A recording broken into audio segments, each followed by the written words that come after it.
नमस्कार, आप देख रहे हैं नेक्स्ट 9 लाइफ। मैं हूं आपके साथ अंकिता मिश्रा।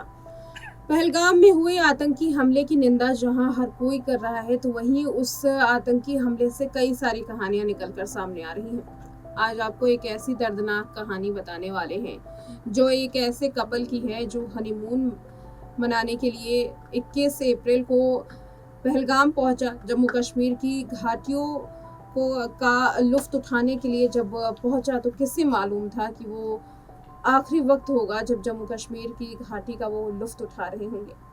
जम्मू कश्मीर की वही खूबसूरत वादियां उनके लिए मुसीबत का सबब बनी। 22 अप्रैल को जब पहलगाम में आतंकी हमला हुआ तब जो नेवी ऑफिसर लेफ्टिनेंट विनय नरवाल थे, उन्होंने अपनी जान गंवा दी। विनय नरवाल और उनकी पत्नी हिमांशी नरवाल की तस्वीर सोशल मीडिया पर खूब वायरल हो रही है। ये एक दर्दनाक तस्वीर जहां पत्नी अपने पति के शव के पास बैठकर सिर्फ शांति से अपने दर्द को बयां भी नहीं कर पा रही है। आज चलिए उनकी कहानी बताते हैं, सुनाते हैं वो दर्दनाक कहानी कि कैसे शादी के चंद दिनों बाद ही विनय नरवाल इस दुनिया को अलविदा कह दिए। देखिए हमारी ये रिपोर्ट, जिसमें विनय नरवाल के बारे में एक दिलचस्प कहानी होगी और उनकी वो दर्दनाक कहानी जिसे सुनने के बाद हर कोई रो रहा है, हर किसी की आंखें नम है। देखिए। जम्मू कश्मीर के पहलगाम में मंगलवार को आतंकियों ने करनाल के रहने वाले 26 साल के नेवी लेफ्टिनेंट विनय नरवाल को मार दिया। विनय नरवाल हाल में ही हिमांशी नरवाल के साथ शादी के बंधन में बंधे थे। दोनों कपल सोमवार 21 अप्रैल को हनीमून मनाने के लिए जम्मू कश्मीर के पहलगाम पहुंचा था। लेकिन क्या खबर थी कि 22 अप्रैल उनकी जिंदगी का आखिरी दिन होगा। आतंकवादियों ने मंगलवार यानी 22 अप्रैल को लेफ्टिनेंट विनय नरवाल की जान ले ली। बता दें, बचपन से ही विनय नरवाल को सेना में भर्ती होने का बड़ा जज्बा था। भर्ती होने में उनका वजन बाधा बन रहा था। इसके बावजूद उनके जुनून ने हार नहीं मानी और वजन पर भी जीत हासिल की। विनय की लंबाई 6 फुट 3 इंच की थी, जबकि 4 साल पहले उनका वजन 128 किलोग्राम हो गया था। बार बार कोशिश करने के बावजूद भी वो सेना में भर्ती नहीं हो पा रहे थे, पर उन्होंने हार नहीं मानी। सेना में भर्ती होने का जज्बा ऐसा कि उन्होंने अपना 50 किलोग्राम वजन कम किया और फिर 78 किलोग्राम भार वर्ग में उनका चयन हुआ। उनके पड़ोसी बताते हैं कि विनय बहुत मेहनती लड़का था, हमेशा खुश रहने वाला, आसपास के लोगों से घुल मिल कर रहने वाला। पड़ोस में शायद ही इतना सौम्य और नर्म स्वभाव का कोई लड़का होगा। खुद के साथ साथ सभी का ध्यान रखने वाला। उसे सेना में भर्ती होने का बहुत शौक था, इसलिए उसने अपनी पढ़ाई के साथ साथ फिजिकल तौर पर भी कड़ी मेहनत की। नेवी में लेफ्टिनेंट के पद पर चुना गया। हमें ऐसे बच्चे पर फर्क है। अपने पड़ोसी पे फर्क करते हुए ये पड़ोसी बताते हैं कि कैसे विनय वो जाबाज सिपाही था जिसने भारत के लिए अपनी आखिरी सांस को भी कुर्बान कर दिया। बेशक विनय का जन्म शहर करनाल में हुआ, लेकिन आज भी वो अपने पैतृक गांव भसूली की मिट्टी के जड़ों में था। जब भी छुट्टी मिलती तो अपने माता पिता के साथ गांव चला जाया करता। गांव में पड़ोसियों के साथ साथ परिजनों के सुख दुख में भी शामिल होता। ग्रामीण बताते हैं कि इतना सज्जन बच्चा किसी किसी के घर में ही पैदा होता है। सभी को विनय पर फक्र हुआ करता। आज वो पूरा गांव गमगीन है। विनय की शादी परिवार वालों ने तय की थी।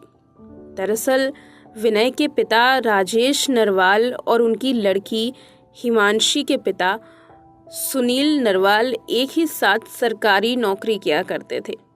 दोनों की पुरानी दोस्ती थी। इसी साल दोनों के पिता ने अपनी दोस्ती को रिश्तेदारी में बदलने की सोची और अपने बच्चों की एक साथ शादी करवा दी। परिवार इस फैसले से बहुत खुश था। विनय और हिमांशी ने भी इसे खुशी खुशी स्वीकार कर लिया। महज 6 दिन पहले हिमांशी की विनय के साथ शादी हुई थी। 6 दिन के अंदर सब कुछ तबाह हो गया। हनीमून पर निकले विनय और हिमांशी को क्या पता था कि ये जिंदगी का सबसे दर्दनाक पल बन जाएगा।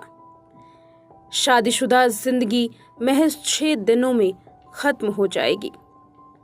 आज विनय के घर सांत्वना देने का तांता लगा है।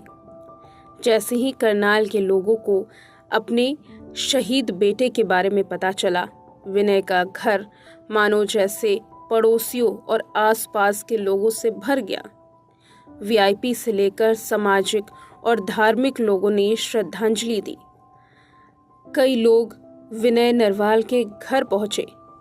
क्या विधायक, क्या सांसद, क्या पूर्व विधायक, सभी लोगों ने जाकर वहां श्रद्धांजलि दी। नेता से लेकर आमजन विनय के इस तरीके से जुदा होने पर गमज़दा हैं। केंद्रीय मंत्री मनोहर लाल ने भी अपनी संवेदना प्रकट की है। विधायक जगमोहन आनंद ने भी फोन से वीडियो कॉल करके मनोहर लाल ने जो विनय के दादा हवाज सिंह नरवाल को ढांढस दिया, और विधायक ने भी वीडियो कॉल के जरिए अपनी प्रतिक्रिया जाहिर की, श्रद्धांजलि अर्पित की। दोनों ही बेहद राजनीतिक तौर पर भी जोड़कर देखा जा रहा है। उन्होंने कहा कि हरियाणा और केंद्र सरकार आपके साथ खड़ी है। मनोहर लाल ने कहा कि केंद्र सरकार आतंकियों को छोड़ेगी नहीं, कड़ा प्रहार करेगी।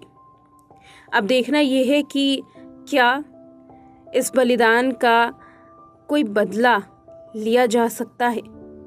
क्या राजनीतिक गलियारों में जो शोर सुनाई दे रही है, बदले की आग में जो लोग झुलस रहे हैं, क्या वो बदला पूरा होगा?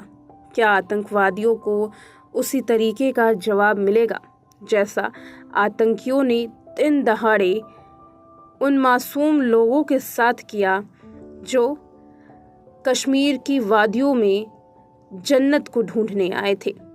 आज वो जन्नत डर के साए में कहीं गुमसुई हो गई है। सेना में भर्ती होने का जज्बा इतना कि 128 किलोग्राम का वजन उन्होंने घटाया और उसके बाद सेना में भर्ती भी हुए। पड़ोसियों के लिए विनय एक ऐसे बच्चे थे जो हर किसी के घर में पैदा नहीं होते। पड़ोसी आज गमजदा हैं। आसपास के इलाके के लोगों में भी शोक की लहर है। घरों में जैसे मातम सा पसरा है, भीड़ लगी हुई है, तो वहीं हर कोई विनय को याद कर रहा है। विनय की तस्वीरें, उनकी वीडियोस भी सामने आई जब आखिरी वक्त में उन्हें श्रद्धांजलि दी जा रही थी। उनकी पत्नी की ओर से भी जो वीडियो सामने आई है वो बेहद दर्दनाक है, जहां आखिरी वक्त में लेफ्टिनेंट विनय नरवाल जो कि नेवी ऑफिसर थे, उनको श्रद्धांजलि देती हुई उनकी पत्नी नजर आई। महज 6 दिन की शादी को कैसे आतंकवादियों ने निशाना बना लिया और कैसे एक और जिंदगी, एक और घर टूट गया, उसकी दर्दनाक कहानी हर किसी के जहन में एक झकझोर देने वाली जो फीलिंग है उसको बयां कर रही है। अब सभी को उम्मीद है सरकार से और सरहद के उन जवानों से कि इस जान का बदला उसी के तरीके से लिया जाए जैसा कि आतंकवादियों ने दिन दहाड़े लिया था। इस रिपोर्ट में